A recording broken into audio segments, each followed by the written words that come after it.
So when they took him out, meaning they insisted and they insisted, and they finally bullied their father into letting Yusuf go with them. When they took him and agreed to put him into the bottom of the well, but we inspired to him, you will surely inform them someday about this affair of theirs, while they do not perceive your identity. This is sabr. Allah subhanahu wa ta'ala inspired to Yusuf alayhi salam, that what your brothers have done is wrong. They are guilty. But Allah won't deprive you. Allah won't make you suffer. In the suffering also, there will be growth. And this is something that we need to remember. That if we have become the target of somebody else's harm, somebody else's enmity, jealousy, and we suffer because of that, remember, through that suffering, Allah will bring khair. The Prophet ﷺ was evicted from Makkah. He had to go to Medina to save his life. What happened in Medina? What happened in Medina?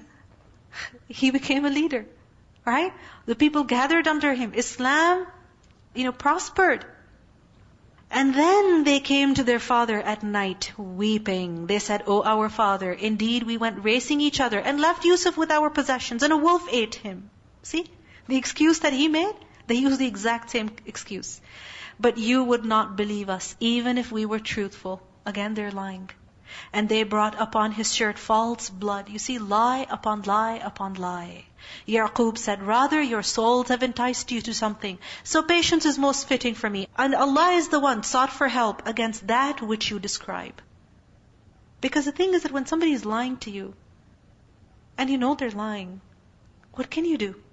When someone's cheating you, and you know they're cheating, what can you do? You can't do anything. So over here, seek Allah's help. وَإِذَا اسْتَعَنْتَ فَاسْتَعِنْ بِاللَّهِ. When you seek help, seek the help of Allah. And Allah will expose the truth. Allah will expose the reality. It's just a matter of time.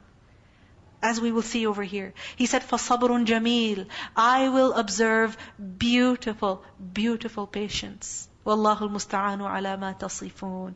Notice he doesn't say, "I know you're lying." He doesn't confront them. He just deals with them on their apparent. And there came a company of travelers. Then they sent their water drawer. And he let down his bucket.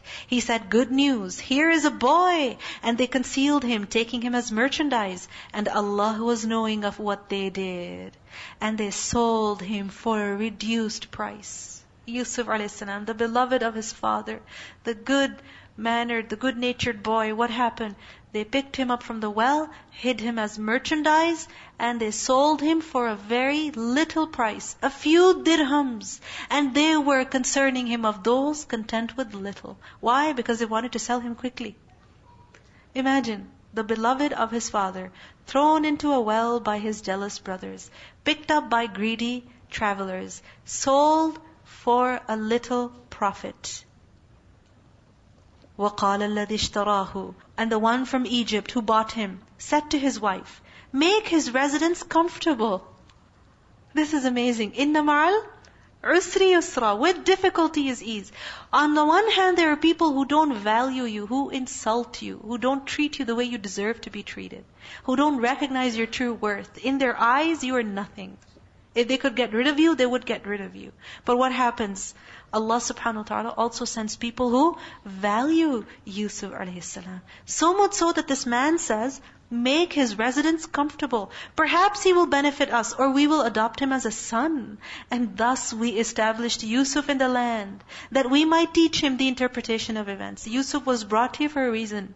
Yes, his brothers tried to harm him, but what happened? Through that process, Allah gave Yusuf a.s. something that he could not have received in the house of his father. And what was that? Ilm.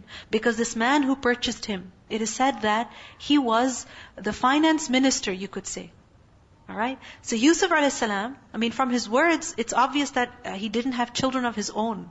So Yusuf a.s. is living in his house, not just as a servant, but he told his wife, "Treat him well. Perhaps we will adopt him as our son." So he's not just a servant, who is working all the time, but he is made as if part of the family. So with this direct exposure to finance matters of Egypt, alright, Yusuf a.s. got to learn so much. Could he have learned that at home? No. Could he have learned that while he was facing the jealousy of his brothers every day? No, he couldn't. So sometimes Allah pulls us out of situations that we like, but He pulls us out of them and He puts us in other situations. Why? Because there is something there that we can learn, that we cannot learn where we were before. So, رَضِيتُ بِاللَّهِ رَبًّا. And when Yusuf reached maturity, we gave him judgment and knowledge, and thus we reward the doers of good.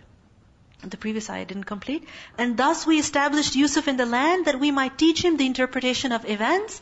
And Allah is predominant over his affair. But most of the people do not know. Meaning, the brothers of Yusuf in their jealousy, they wanted to harm Yusuf a.s. Isn't it? They wanted that he should receive no good. But what happened? Allah decreed that Yusuf a.s. receive good. Did Yusuf a.s. receive good? Yes, he did. So when Allah has decided something good for you, remember, no one can stop. No one can stop that. When Allah has decreed that you should benefit, no one can take that benefit away from you. So have no fear. Even if people hurt us, even if they take our freedom away, no matter what they do, they cannot prevent the khair that Allah has decreed for us. And when Yusuf reached maturity, we gave him judgment and knowledge, and thus we reward the doers of good. Knowledge and wisdom, they're described as reward over here. Knowledge is a huge blessing. It's a reward. Wisdom is a huge blessing. And